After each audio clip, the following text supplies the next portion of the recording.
ದೇವರಿಗೆ ಸ್ತೋತ್ರ. ಈ ದಿನ ನೀವು ನೋಡ್ತಿರುವಂಥ ಈ ಅದ್ಭುತವಾದ ಬೆಳ್ವಾಡಿ ಕೆರೆ ತುಂಬಿ ತುಳುಕೋದನ್ನು ನೀವು ನೋಡ್ತಾ ಇದ್ದೀರಾ. ದೇವರಿಗೆ ಸ್ತೋತ್ರವಾಗಲಿ.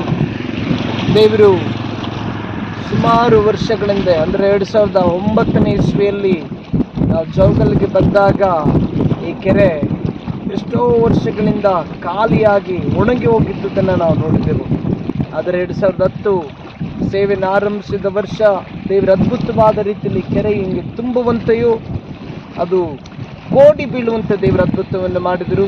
ದೇವರಿಗೆ ಸ್ತೋತ್ರವಾಗಲಿ. ತಿರುಗಿ ಈ ವರ್ಷ ಈ ಕೆರೆ ತುಂಬಿ ತುಳುಕುತ್ತಾ ಕೋಡಿ ಬಿದ್ದಿದೆ ದೇವರ ಮಕ್ಕಳು.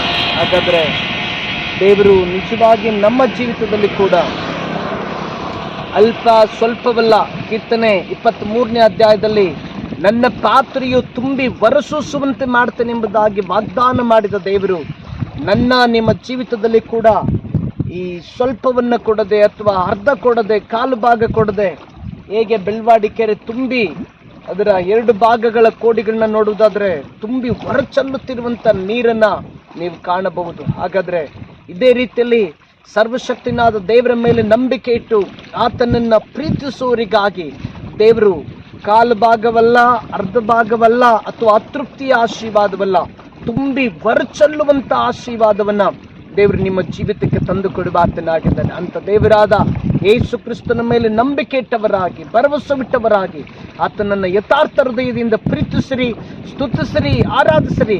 ಖಂಡಿತ ನಿಮ್ಮ ಜೀವಿತ ಎಲ್ಲ ವಿಷಯಗಳಲ್ಲಿ ತುಂಬಿ ಹೊರಚಲ್ಲುವಂಥ ಆಶೀರ್ವಾದವನ್ನು ನನ್ನ ದೇವರು ಮಾಡ್ತಾನೆ.